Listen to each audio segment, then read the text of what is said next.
on paper ones.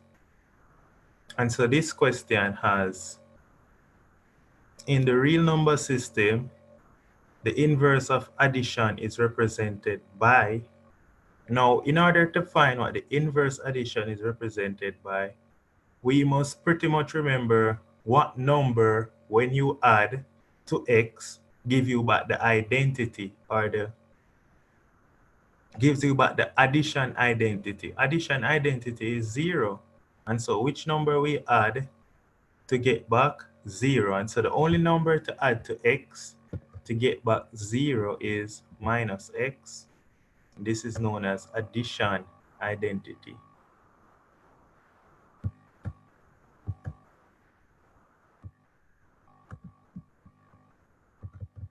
Which of the following statements is true?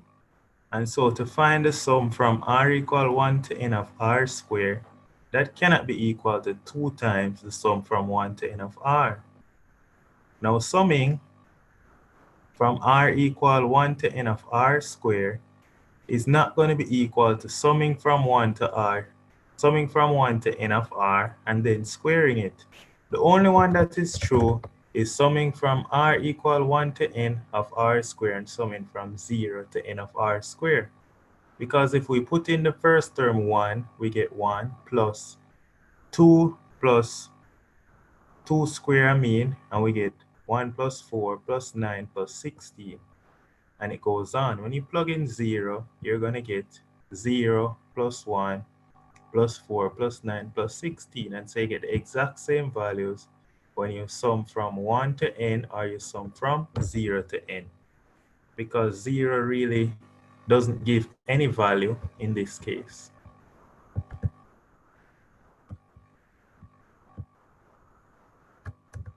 Now, when you want the k plus 1 term in the sum from r equal 1 to n, you're going to substitute r as k plus 1.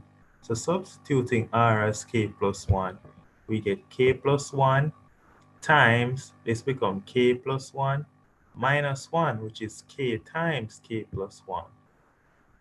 And so that is a k plus 1 term in that summation.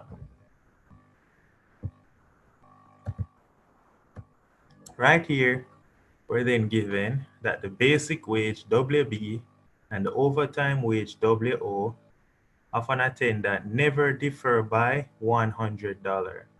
It never differ by more than, and so it's always going to be less than or equal to $100.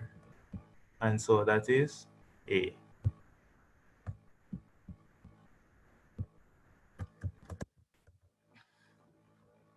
Right here now, it's asking us if the modulus of x plus b is equal to the modulus of x, then find the value of x in terms of b. To find the value of x in terms of b, so they tell us the modulus of x plus b is equal to the modulus of x, and we want to solve for the modulus of x. And so let us go to that question. To solve this question, what we have to then do is we have to equate them, of course. That's from the given question. And then to get rid of the modulus sign, we square both sides. After squaring both sides, right, we end up with the expression x plus b all squared is equal to x squared. And so then we then expand these squares, and we get x squared plus 2x times b plus b squared is equal to x squared. All right. And then from this, we have x squared plus 2x times b plus b squared equal x squared. Notice that x squared and x squared here. So if we bring over this x squared minus x squared give us 0. And so we end up with 2x times b plus b squared is equal to 0. And since we're solving for x, we transpose and makes x the subject by dividing both sides by 2b. And so what we're going to get now is x is equal to minus b squared over 2b, which is minus b over 2. And that is x. And x is minus b over 2.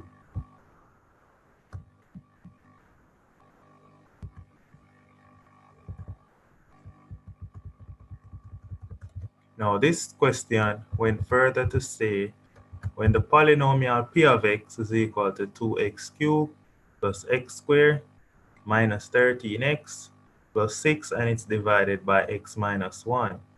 To find the remainder when it's divided by x minus 1, we just need to apply factor and remainder theorem. Now remainder theorem tell you that if you find f of 1, then you would then get the remainder of p of x. And so let's find in this case p of 1. So we put x as 1 and we get 2 plus 1 is 3. 3 minus, put x as 1, 3 minus 13. 3 minus 13, and then we add 6 to it and we get negative 4. That's A. Here it is. So the remainder is negative 4. Now we're going to factorize this expression. To factorize this expression, we're going to have to remember the form a to the n minus b to the n is equal to a minus b times a to the n minus 1 plus a to the n minus 2, b to the 1, plus a to the n minus 3, b squared, and it continues to all the way to b to the n. So this is our a, and this is our b, and so it's a minus b, so it's 4x minus 4y times a to the n minus 1, which is 4x squared. 4x squared is 4 squared 16, and then x squared is just x squared, plus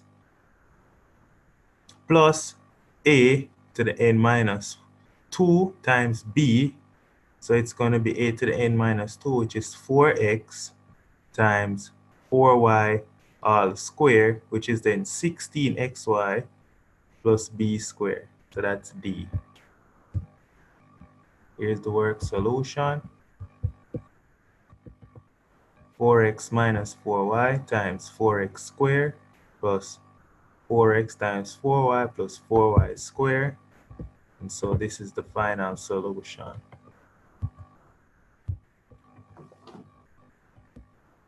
If alpha and beta are roots of the equation x squared minus px plus q equal to 0, then what is the value of alpha squared plus beta squared?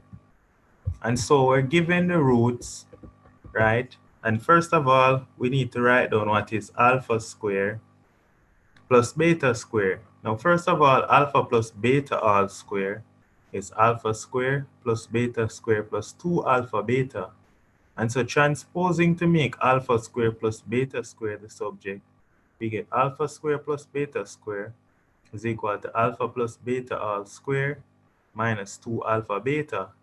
But alpha plus beta is going to be equal to p, and so alpha plus beta all squared is p squared, and then alpha beta is going to be equal to q. And so because alpha beta is equal to q, and this becomes minus 2 times q. So it's p squared minus 2q. Let's see. Find the exact value of 25 over 16 raised to the minus half. So now this is a CSEC question. It's just indices. And so we're going to do a little bit of indices. So 25 over 16 to the minus half. Well, that's just 25 to the minus half over 16 to the minus half. Now 25 to the minus half is really 1 over 25 to the half power, and 1 over 16 to the minus half is 16 to the half power.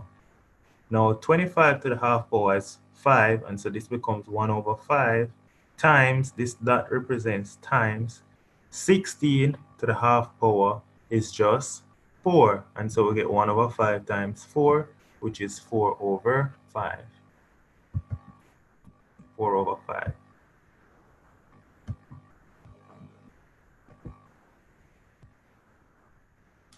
All right, now we're rationalizing. All right, so to be able to rationalize, what we need to do is multiply by the conjugate of the denominator. So rationalizing root 2 minus 1 over root 2 plus 1. So let's go. So first thing we're going to do is multiply by the conjugate of the denominator. Here's the conjugate. The conjugate of the denominator, we just change its plus sign to minus here. And so now what we end up with now is when we're multiplying root 2 minus 1 times root 2 minus 1, that becomes the square of root 2 minus 1. And in the bottom become the difference of 2 squared, which then becomes a squared minus b squared, where a is root 2 and b is 1. And so expanding the square in the numerator becomes root 2 squared is 2 minus 2 times root 2 plus 1 over root 2 squared is just 2 minus 1, which is 1. And so the final answer we get is 3 minus 2 root 2. And that's it.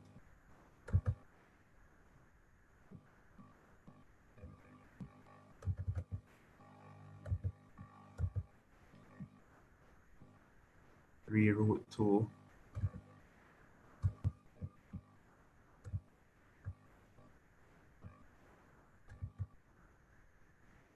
Two plus 1 is 3. 3 minus 2 root 2. Now question 11, they ask us to be able to determine which one is a function. Well, which one is not a function? Now this is just a straight line graph. Of course, that's a function. It's a straight line graph with a negative gradient. This one is also a function. All right, this is just the graph of y equal the modulus of x, which is a function. So c is the only one which is not a function. Now you have to remember, what is a function? A function is where each element in the domain maps and maps onto only one element in the range. Each element in the domain maps. Now, if you're looking at the domain right here, each element in the domain map to one and only one element in the range. Now, right here, but for these particular x values, you find that all of them map, but to more than one element in the codomain or the range. And so therefore, C is not a function. Some people will be inclined to use the vertical line test, where if the vertical line test detect more than 2 points, then once it detects more than 1 point, then it is not a function. So this is using the vertical line test, and so C is not a function.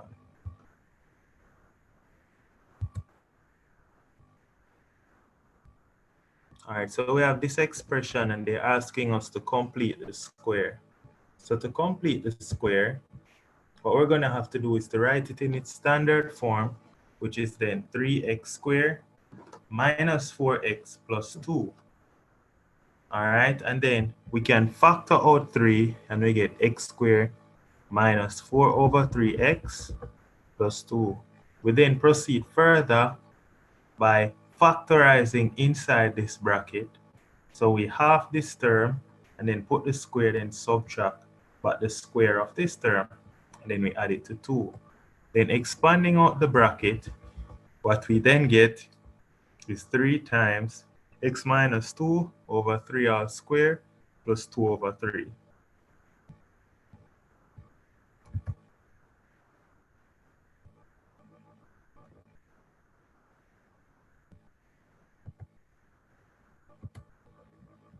That's D. Question 13, it says the function f of x is decreasing for which range? So the function is decreasing when it's coming down, right? Once the gradient is decreasing, the function is decreasing.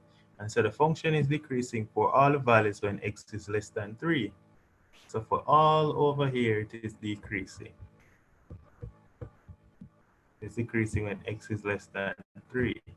When x equal to 3, it is stationary. And then when after 3, it is increasing. So that's it. So when x is less than 3.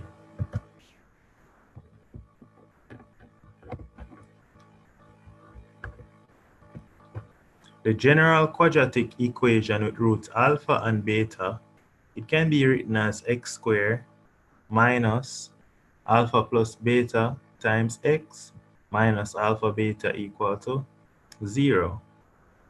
So what we have to remember is that a quadratic can be written in the form x squared minus the sum of the roots, which is minus s times x, plus the product of root, which is plus alpha beta, which is equal to 0. So it is C. Can be written in this form. X squared minus the sum of the root times x plus the product of the two roots. So that's it. That's C. Number 50, it says the sketch below shows a function y equal to f of x. So they want the modulus of f of x. The modulus of f of x means reflect the function right here. So reflect this part of the function over the x-axis. So we reflect it right here. And so it's going to reflect above the x-axis. And so the function becomes right here, d. Just reflect it. The modulus means you reflect it. So here it is. This is f of x. The modulus reflects it over the x-axis. So modulus means reflection in the line y equals 0, or in the x-axis.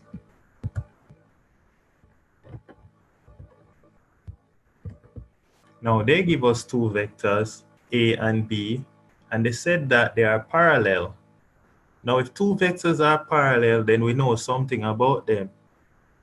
We know if two vectors are parallel in terms of lines, they have the same gradient, but in terms of vectors, that means that their dot product is equal to the length of the first vector times the length of the second vector.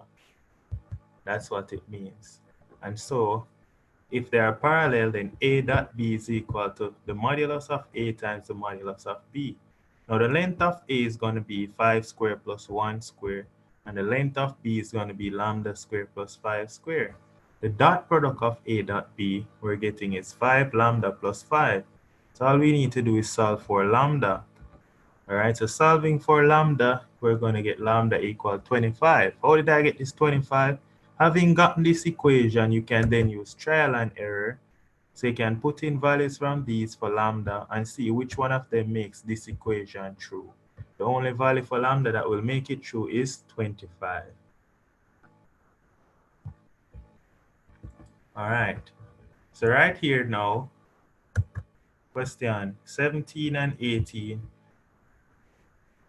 refers to a circle with general equation x squared minus 2x plus y squared plus 4y minus 11 is equal to 0. And they want the coordinates of the center.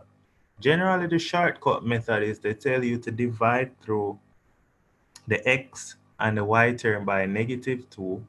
And so you'll get 1 minus 2 is the center. However, here it is, 1 minus 2 is the center. However, by completing the square method, you can completely factorize it, and you'll still get that the center is 1, negative 2. So you can either divide by negative 2, the x component and the y component, or you can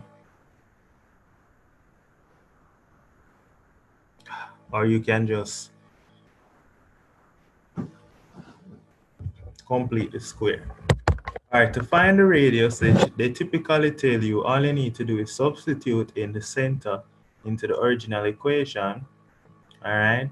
And then you're going to get the radius. When you do that, when you substitute in these 2 points, you're going to get that it is equal to a particular value.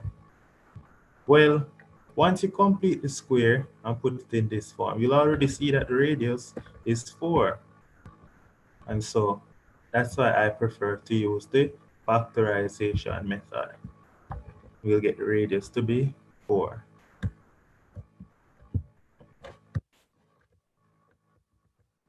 Now they ask us, they give us that the function sine of x plus pi by 2, this can be simplified to just the cosine of x. How do I know that? Well, let's do the expansion. The sine of x plus pi by 2 is, remember when you have sine a plus b, it is sine a cosine b plus cosine a sine b. So it becomes sine x times cosine pi by 2 plus cosine x times sine pi by 2. But the sine of x times the cosine of pi by 2 is 0 because the cosine of 90 is 0. And then the sine of pi by 2 is 1. And so 1 times cosine x is x. So this question works out to be cosine x. Now they're asking us what is this equal to? Sine 30 degrees minus a. All right. First of all, anything with plus is incorrect because we know that when we expand sine, it's going to be sine cosine minus cosine sine. All right. Once we expand the compound angle, that's what we're going to get. And so what we're going to then do, we're just going to expand it. So expanding it, this is what we do. So we have the sine of 30 minus a, it's going to be sine a, which is sine 30, cosine a minus cosine 30, sine a, but sine 30 is a half, cosine 30 is root 3 over 2, and so we're looking for a half cosine a minus root 3 over 2 sine a. And that's what we're looking for, a half cosine a minus root 3 over 2 sine a, which is a. We then go on to ask, which of the following sketches best represents cosine of a half x? First and foremost, anything that passes through 0 is incorrect. That's because the cosine of 0 is 1. And so we know that we're starting from the maximum point of 1. So it is between a and b. And so for cosine of half x, what we're going to have to do is it gives us three values, 0, 2 pi, and pi. All right. So notice clearly that at pi and 1 for these two, we have the same, pretty much the same graph. And so all we need to do is check the difference at 2 pi. To insert this as 2 pi, when x is 2 pi, a half times 2 pi is pi. So we just need to find what is the cosine of pi. The cosine of pi, which is the cosine of 180, is negative 1. And so b is the graph.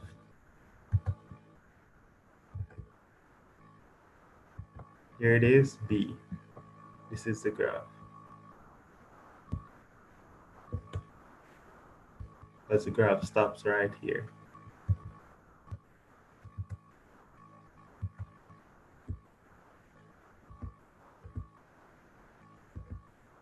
Question 22, it says if beta is an acute angle and the cosine of beta is 5 over 13, what is sec beta? Well, 1 over cosine gives us sec, and so it's going to be 13 over 5.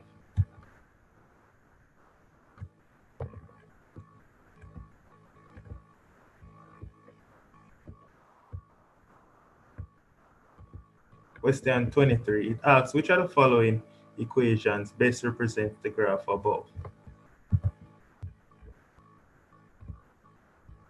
So this is the graph of pi equal to 2 sine x. It starts from 2, finishes at minus 2. And so therefore the graph we're looking at, once it have a maximum point of 2 and a minimum point of negative 2, it has to be 2 sine x. And so that's the graph.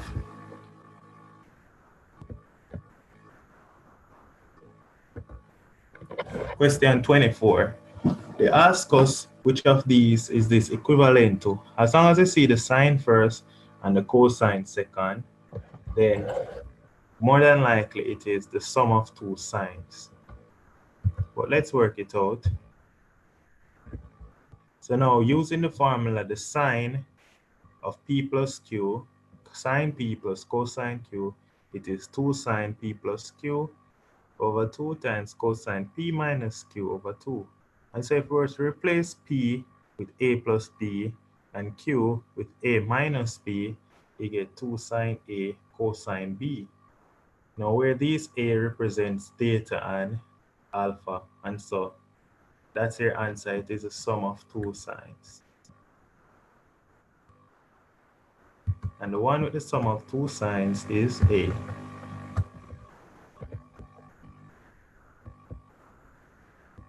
Question 25.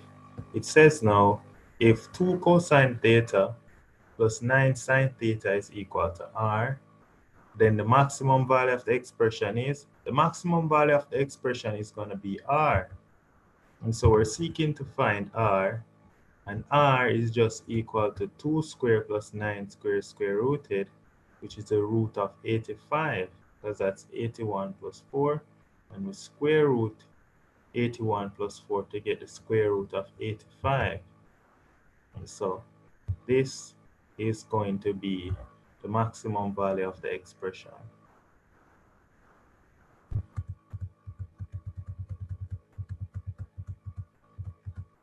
Then they ask us, with respect to an origin O, A has coordinates 3, -2, and they ask for the position vector of 3OA.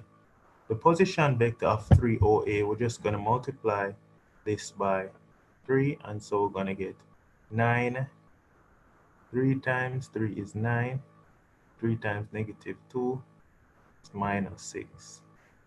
And they ask you to arc us forth in vector form. And so this is the coordinate. Well, something looking like this would be coordinate. Or when they say vector, this is position vector. So it's 9, -6. There it is. So this is in coordinate form. This is in vector form. And so this is the position vector of OA, 3 times OA. They go further to ask for the scalar product of two vectors when one vector is 3i minus 8j, the other vector is 6i plus 12j. And so we find their scalar product or their dot product. Right, so we find their dot product, and so 3 minus 8 dot 6, 12, that's 3 times 6, which is 18, and minus 8 times 12, which is 96. So we're getting minus 78. Minus 78.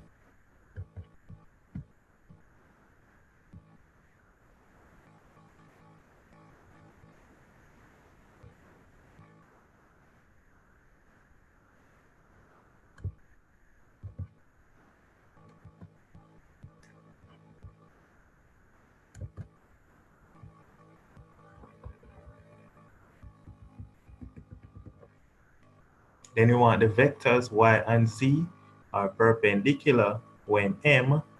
What happens when two vectors are perpendicular? Two vectors are perpendicular when we know that their dot product or their scalar product is equal to 0. And so we would then find the scalar product between the vector y and the vector z and set it equal to 0. Solve for m, and then whatever value we get for m, that is the answer. So y dot z is equal to 0. That's because they're perpendicular. So when we set y dot z equal to 0, we get 6 times 6 is 36. And then we get 8 times m, 12 times 4m, and we get 48. And so when we make 48m the subject, we get that it's equal to -36. We divide by 48 to get m is -3/4. And so -3/4 is the value of m that makes y and z perpendicular.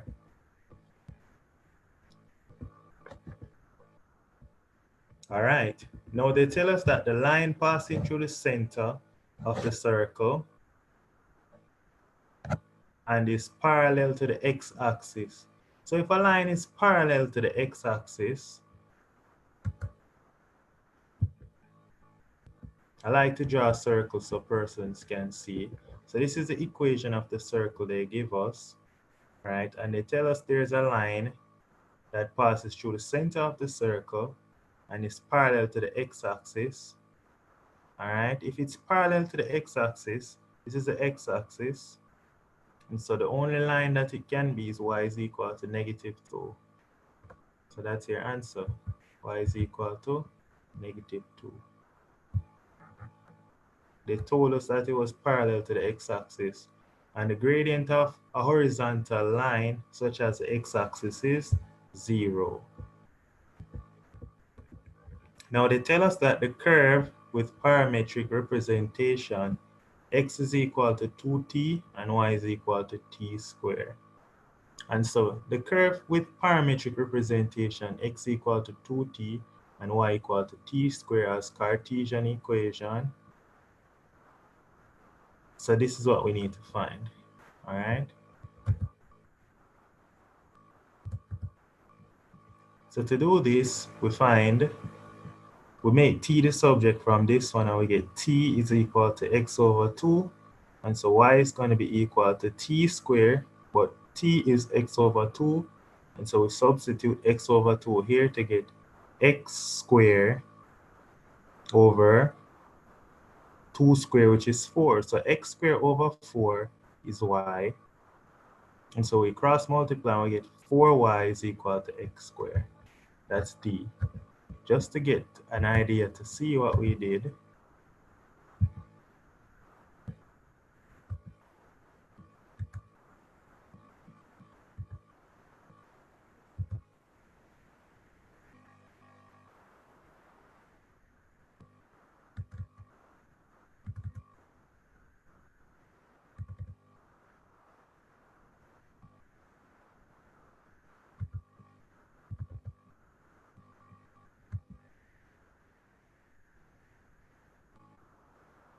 just to get to see what we did. There it is. We make t the subject, and then we substitute t into y, substitute the expression for t, and we get this. And so then we just transpose, so we get 4y is equal to x squared.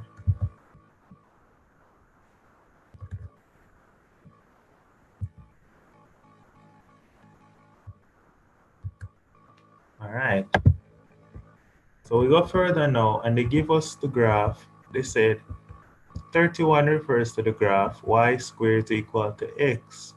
In the diagram above showing y squared is equal to x, y is not defined for. Now notice that there's no functional value when x is less than 0. When x is negative, we have nothing over here, and so it's not defined. The function clearly is not defined when x is negative. Why is that so? Because y squared is x, then y is equal to the square root of x, and we cannot square root a negative number. So that's what happens. Question 32. Where is this function discontinuous? The function is discontinuous when we're able to set. The function is discontinuous whenever the denominator is making the function undefined. And so we're going to set x plus 2 equal to 0. Setting x plus 2 equal to 0, we get x is -2. Here's the worked solution. Discontinuous at x being -2. Here we go. Now, they ask us to evaluate the limit as x goes to 3 of x squared minus 9 over x minus 3. To evaluate this limit, we cannot directly substitute x as 3. Then we're going to get 0 over 0, which is infinity. And so what we're going to have to do is to use factorization to remove where the function is discontinuous. And so we remove discontinuity by having x minus 3 times x plus 3 over x minus 3. Then the x minus 3 cancel, and we get left with the limit as x goes to 3 of x plus 3. Then we substitute 3 to get 3 plus 3 is 6. And so we get the limit as x goes to 3 is 6. This question, they're asking us, given that the limit as x goes to 0 of sine x over x is 1, where x is measured in radians, then what is the limit as x goes to 0 of sine 4x over x. So this is how you tackle that question. Recall that limit of sine x over x is 1. And so then we would rewrite this as the limit of sine 4x over 4x. Remember, this was just x. And so since we put a 4 down here, we have to put a 4 up top here to make it balance. And so we get 4 times 1, which is equal to 4. So the limit of sine 4x over x is 4. Now question 35. They give us a curve x squared plus y squared is equal to 4. And then it goes to ask us an expression for obtaining the volume rotating the bounded shading region throughout the x-axis. Now, volume throughout the x-axis is pi times the integral from a to b of y squared dx. That's the volume around the x-axis. And so we can make y squared the subject, and we get y squared is equal to 4 minus x squared. Since volume around x-axis is pi times y squared dx, we already have y squared right here. So we substitute 4 minus x squared dx, and it's pi times, and it's going from 0 to 2. From the diagram, we're integrating from 0 to 2. That's the shaded region. So this is the answer, B.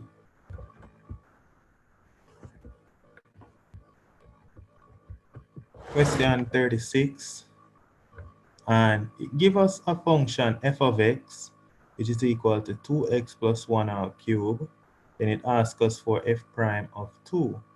So obtain f prime of 2, then first we need an expression for f prime of x. So f of x is equal to 2x plus 1 all cubed. And so to differentiate it, we carry down the power, we subtract 1 from the power, and then multiply by the differential inside the bracket to get 6 times 2 plus 1, 6 times 2x plus 1 all squared. And then to get f prime of 2, we're going to have to substitute x as 2. And so 2 squared plus 1 is going to be 5. 5 squared is 25.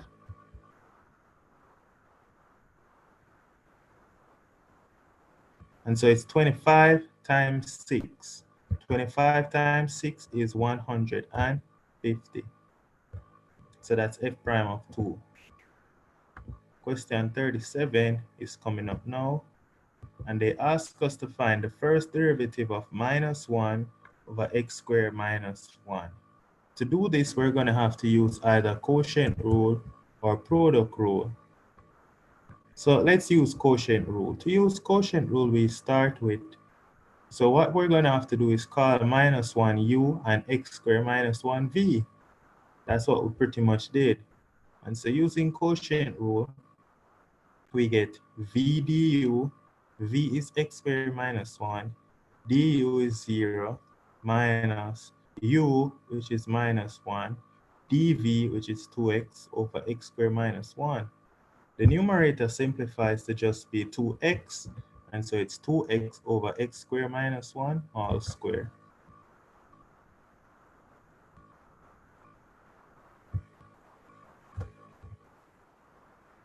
All right, 38.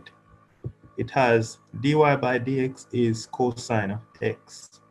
If dy by dx is the cosine of x, then we need to integrate it. And when we integrate, we get y is equal to sine of x. But when you integrate, you always add a constant of integration. So it is sine x plus k. There it is. Now, question 39, it refers to the following diagram. We have the area in square units of the finite region in the diagram. It is y is equal to 1 over x. Y is equal to 1 over x. All right. Now, the area in square units of the finite region, of the finite shaded region in the diagram is, so they're asking us to integrate 1 over x from 0.5 to 4. So we're going to integrate 1 over x. To integrate 1 over x, we're going to get ln x, and we're going from a half to 4. And so what we get is ln 4 minus ln half.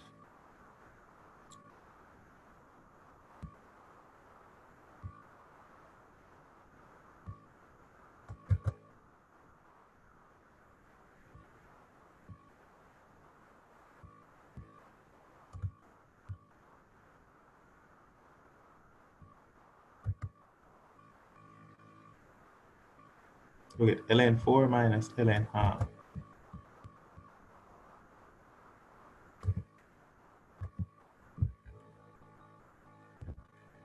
Question 40 asks for the stationary point of x minus 1 half squared. To find stationary point, we need to first find dy by dx, which is a gradient function, and then set it equal to 0. So finding dy by dx is 2 times x minus 1 times 1, which is 2x minus 2. And so we solve 2x minus 2 equal to 0. We can divide by 2, and we get x minus 1 is 0. And then we get x equal to 1, and then also we then get y equal to 0.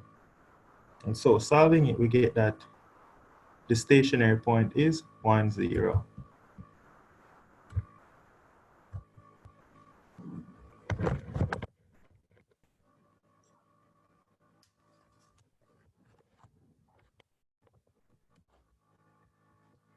Question 41. It asks for the gradient of the normal to the curve.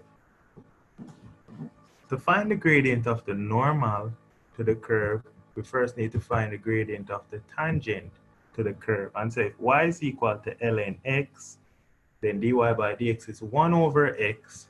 And so the gradient is 1 over 2 at the tangent.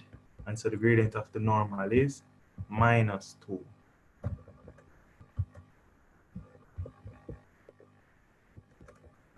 It's the gradient of the normal. All right, now we're integrating 2 cosine 5x dx. When we integrate cosine, all right, so when we integrate cosine, we're going to get sine. So integrate cosine 5x, we're going to get sine 5x, but then we have to divide by 5. And so integrate, we get sine 5x, divide by 5. And so then we substitute x as, we substitute pi by 2.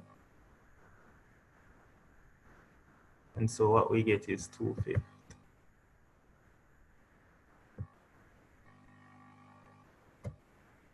All right.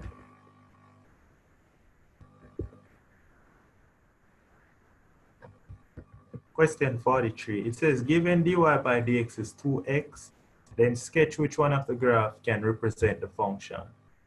If dy by dx is equal to 2x, then y is equal to x squared plus c. X squared, when you integrate 2x, we get x squared. And so the constant can be anything. So the constant, if it is 0, then you'd have the graph of x squared. If the constant is 1, we get the graph of x squared plus 1. If the constant is minus 1, we get x squared minus 1. And so we need the family of curves for x squared. And so the family of curves is going to be 1, 2, and 4. Now 3 is the only one. Notice that the family of curves is a shift in the y-axis. And so anyone that shifts in the x-axis is going to be out. This is shifting in the x-axis. And so it's 1, 2, and 4.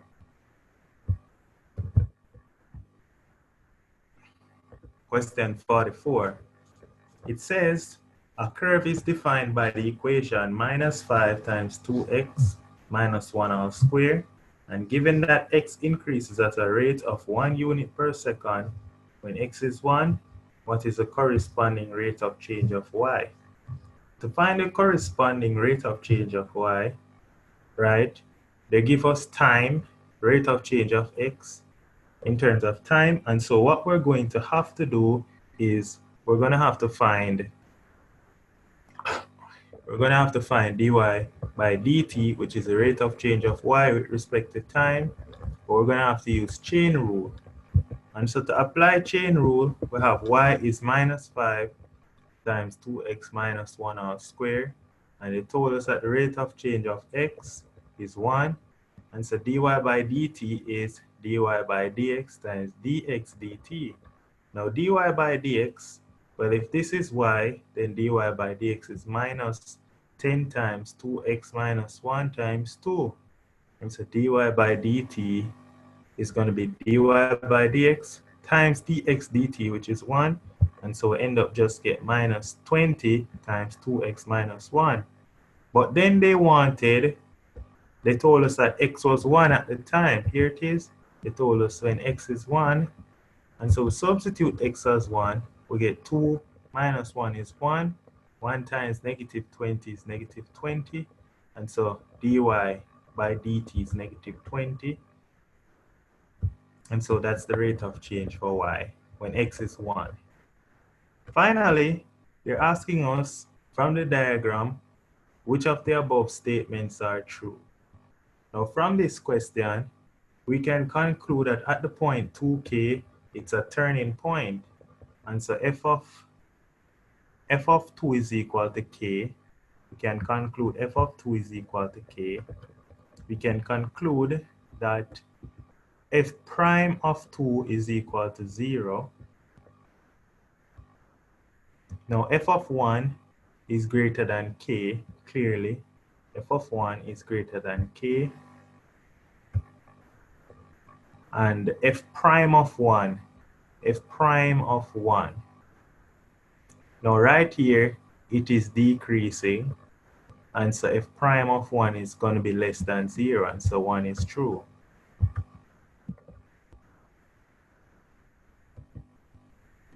And so there it is, 1 and 2 is true.